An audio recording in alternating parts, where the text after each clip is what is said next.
Hello, welcome to my channel and my home.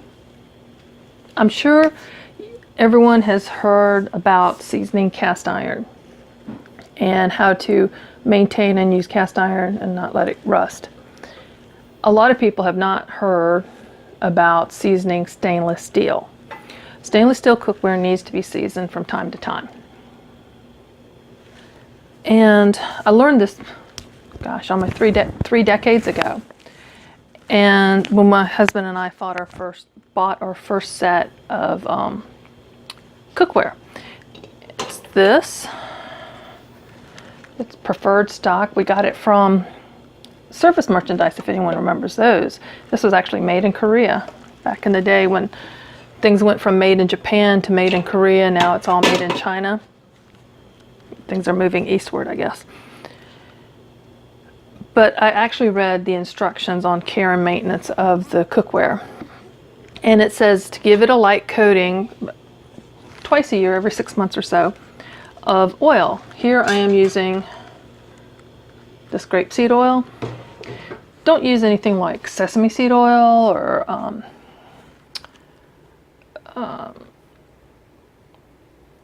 I wouldn't even use olive oil. You probably could. I even thought about using a little bit of coconut oil, but it's just most of it ends up on the cloth, but you just coat the whole interior. And you don't have to heat it like you do with cast iron when you go to season it. You put it in the oven at a certain temperature for so long, and then you leave it in there without opening the oven door overnight so that it all gets soaked in, because it's very porous. Cast iron is porous. I don't cook. I know some people do, and I can, but I normally don't cook anything smelly. So I wouldn't cook mackerel in this. I wouldn't cook anything real acidic. So when I use my sauerkraut recipes or stuff like tomato sauce, it probably would taste good in this, but I don't want to mess up the pan because it absorbs the flavors, and the next recipe is going to have that taste from the previous acidic thing. So stainless steel doesn't do that. It's not as porous, but it's not it's not free from having pores. It does have very minute pores. Not exactly the same. Probably I'm using the wrong terminology, sorry. But I think you get the picture. It's not completely, and it will absorb. And I've done all of them. And I may come back later and just get a clean paper towel and just wipe them out again. Just giving them a chance to suck in what they need to. And like I said, it's supposed to be done about every 6 months or so, twice a year. I've not done this since we moved here 3 years ago, so that's bad on me. But I have, and here's one of my cleaning tips. If you cook and you burn, you have that crust of carbon in there. If you've done this, you can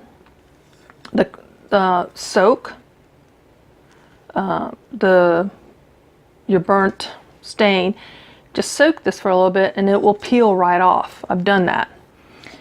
If it doesn't peel right off, what I would do, if I can't just scrub it off easily, and just literally if I could do that with my fingernails or a plastic scraper, an old credit card, I'm talking about, just scrape that off. If soaking it doesn't do that, and it's still on there pretty hard, and you got a layer, it's not just like a little film that needs a little steel wool too, I will take water and put it in there and use dishwashing machine detergent and boil for like 10 minutes and turn it off and just let it sit there. Now after I do that, I have, and the pans in the past 3 years I've done that too, I will go back and season this way with a little bit of oil, because that dish detergent has literally sucked that out. The soap has taken that out. But doing that helps with cleanup. And you have to be aware. Okay, this is a cheap brand. I got this at auction. We've not had a microwave in 6 years, 7 years maybe. Grits probably. I need to clean that out better. But I've gone through and oiled everything here too. But this is really light, and you are more like, it's worth investing in something that, this is a Wolfgang puck. I found that at TJ Maxx or Marshall's, one of those stores, you know what I'm talking about. Stein Mart, TJ Maxx, Marshall's, Ross's, and find some neat cookware there. This has some weight to it. This, even though it's that little strip of metal, it feels more firm than this spot welded handle. This handle feels, the thickness in the metal, you can visually see the difference in these two. And even though it's got this probably copper insert inside there for even heat distribution, that's why they normally, you know, what they're advertising. For something this size, I don't think it makes a difference, but this also has that added, you can see the where they added something. But the weight difference in this is really more than double. You know, this is a little bit bigger, in fact.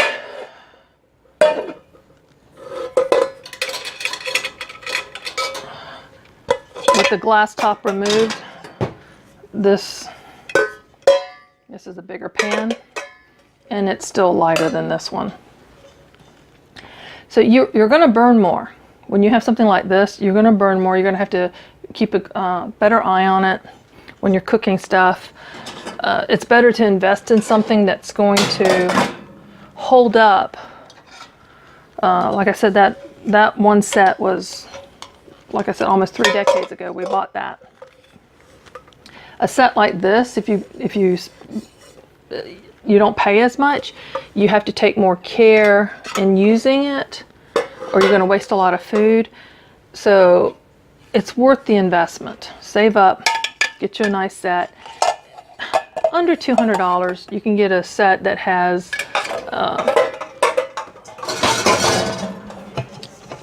and this thing's got stories. Look at the dings. It's been through a lot. We have used this. It's gone places. It's been abused, and it's still good. It's my favorite stock pot. I'm kind of new to the ceramic and using a enameled cookware. I'm really enjoying this one because it's got a nice dome. I like the handle. I can also put the whole thing in this part in the oven, not this part. That'll melt. But I've been doing the same with this. I've oiled it. I don't think it needs that, but I did it anyway. And I think I started to say we hadn't had a microwave in 7 years, 7 or 6, maybe 8 years. So this is how we reheat. So that's why I got the extras from the auction. When I saw that, I got a good deal. I just wanted something to reheat things with, and with the gas stove, it's a little bit, it's not as fast as a microwave. I won't say, you know, I can't just put it in there 30 seconds, walk away, beep, come back and get it. You still have to do some stirring and stuff with the microwave. I don't like microwaves. I don't like the results of the reheating in most microwave reheats, so I'm happy with this. This is how we do it, and this is why I've got the extra. But if you just take the time to go through and do this, you will see a difference in how your cookware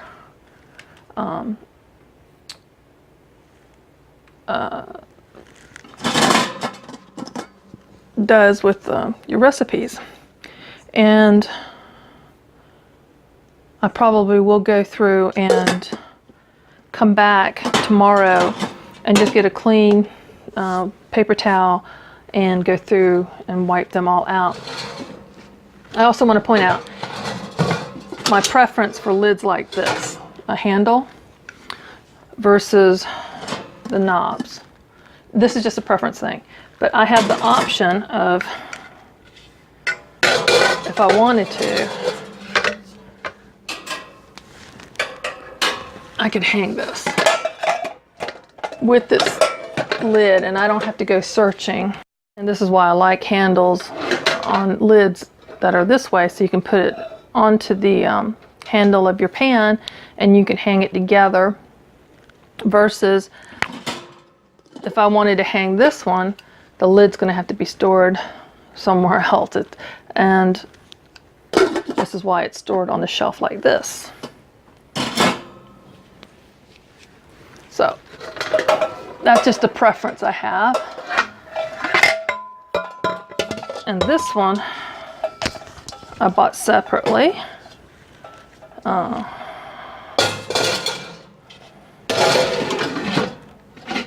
like that. Not quite a wok, but close enough. So, if you don't know how to take care of cast iron, please look into that. It's not hard, and I even, because of the way I do things, a couple of my pans end up getting washed frequently in water, but I know how to season it right away. I put it right back onto the, you don't let it air dry. You put it onto the your burner. I have a gas stove, so it heats it right up. I normally put it on low, let all the water evaporate, and then I immediately coat with oil. And as it cools off, it's soaking all that in. Not had an issue with that. So let's see. I think I covered it all. If you have any questions, if you try this and you let me know how your results are. If you notice any difference with cleanup, if you burn anything, if you're good about not burning anything, that's great. I burn things. I forget. If I don't set a timer, I end up, I'm always multitasking, which is not necessarily a good thing. And I'm doing something else and I forget that I've got something on the stove. So if I don't set a timer for me to come back and check on something, it's really easy for me to forget. So we have timers, and I also set my little tablet or cell phone to beep at me so I know to go back in the kitchen and check on it. So I hope this helps you. Thanks for watching. Be a blessing and be blessed.